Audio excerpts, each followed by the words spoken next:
The where, the why, with John. Hello everybody, and welcome to another episode of Fast Flag Facts with John, the show where we look at the history and culture of our amazing planet through the lens of flags. I hope you enjoyed last week's special episode where we dove into multiple flags from the Central American region, and we got to learn why they all look so similar. Who knew, right? Probably people who live in Central America. Today we're looking at my hometown flag of Detroit. The flag for Detroit was designed by a man named David E.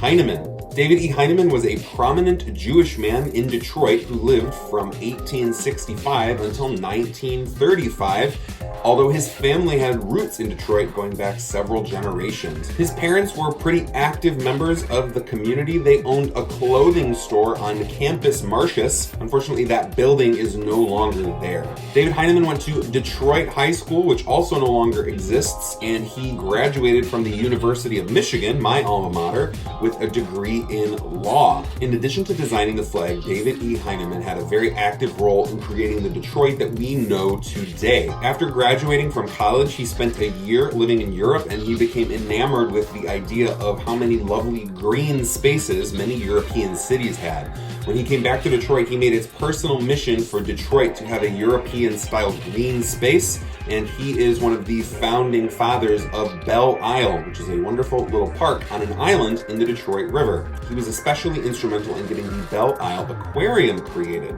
David Heineman was also a major donor to the fund that was used to create the Detroit Public Library system, and so Detroit probably would not have as great of a library system as it does today if not for David Heineman. David was also very in touch with his Jewish roots, and as such, he was one of the first chroniclers of the history of Jewish people living in Detroit. Something else that he saw when he was traveling abroad is that many of these European cities had their own flags, and he thought that Detroit really needed one too. So let's talk about what is actually on that flag. The flag for Detroit is a quarter flag. It has 4 different images in each corner. In addition to those 4 quarters, we have the city seal of Detroit in the center. That's right, the Detroit flag is one of the many American city flags that has a seal in the center. Now, each section of the flag represents a country that once controlled Detroit. In the lower left, we have some fleur-de-lis, and this represents France. France founded the Fort Detroit settlement in 1701. This corner is supposed to look like the royal standard of France. The upper right section of the flag is supposed to represent Great Britain, who controlled the fort from 1760 until 1796. They also briefly recaptured Detroit during the War of 1812. The lions are imitating what you would see on the royal arms of England. Now, the upper left and lower right sections of the flag are supposed to represent the United States. We have 13 stripes and 13 stars representing the 13 original colonies, of which Detroit and Michigan were not part of the original. The reason there are 2 sections to represent the United States is because it's perhaps the most important country that has ever owned Detroit, but it was also broken up during the War of 1812. During the war, Major General Isaac Brock and several Native American allies from the Shawnee tribe under the leadership of Tecumseh used bluffing and deception in order to capture the fort of Detroit from U.S. Brigadier General William Hall. He ended up surrendering the fort and the town of Detroit to the Brits for the duration of the War of 1812. Looking at the seal for Detroit, we have 2 images of the city. On the left is the city in flames and a woman distraught. The Latin phrase translates to, "We hope for better things." This represents the fire that burned down Detroit in the year 1802, and it also represents a lot of the struggles that Detroit has always had up to and including the 21st century. On the right side of the seal, we have a new and bright industrial city and a woman full of hope. You can see that she is trying to turn the eyes of the sad woman towards the future. And the Latin says, "It shall rise from the ashes." This is one of the founding sort of ideas of what it means to be a Detroiter. That no matter what sets you back, you will always rise from that destruction and look towards a brighter future. The flag for Detroit was designed by David Heineman in the year 1907 and was first flown a year later in 1908. However, it did not become the official flag for Detroit for many, many years.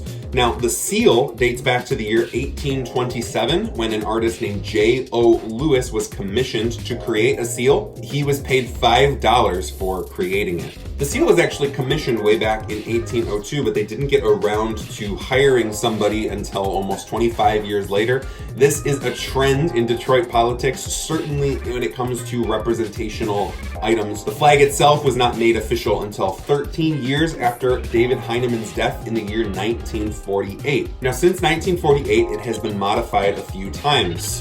In 1972, in 1976. And then in 2000 is when we get the current flag of Detroit. Now this is where I want to take a few minutes to do something a little bit unique. I haven't done this too much in previous episodes, but I really want to highlight a proposal for a new flag for Detroit.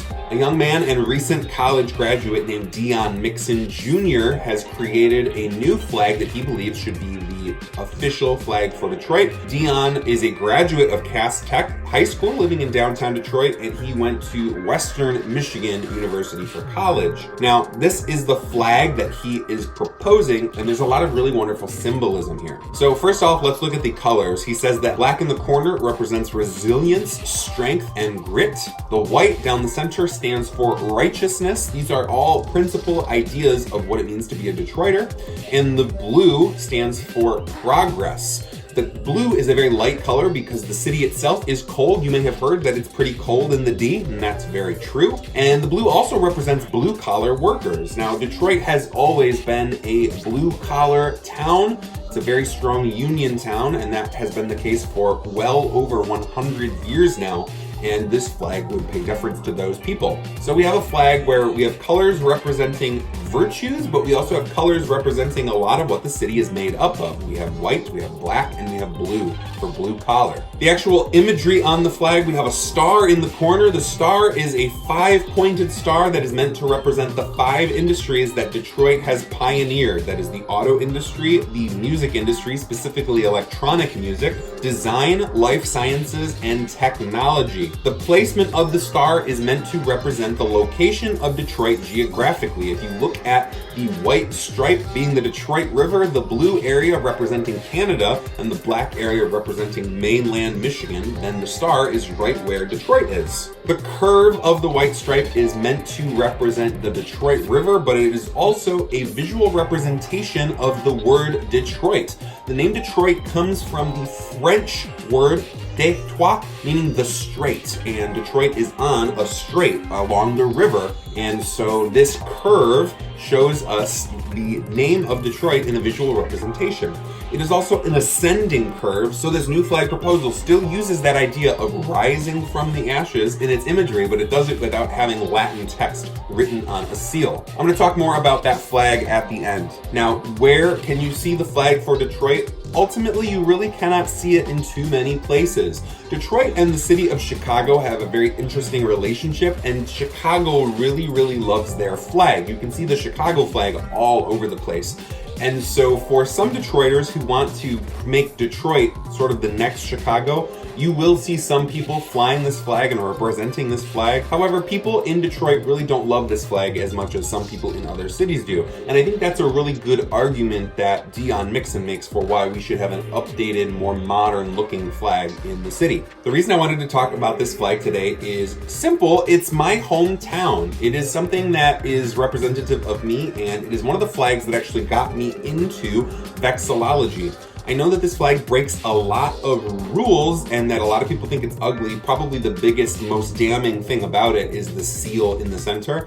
But I really like it. I think that it is very interesting. And something that has always stood out to me is that in vexillology circles, a lot of people use the Maryland flag as an example of a flag that breaks the rules, but is a very cool and good flag. And I get a lot of Maryland vibes from the Detroit flag. However, I really do want to raise the voice of Dion Mixon and his Detroit Rise flag because I think it's very awesome and I love the symbology and I think that it is representative of Detroit in the 21st century. I love the old Detroit flag, but I really would love it if the city were to adopt the new Detroit Rise flag as its official flag.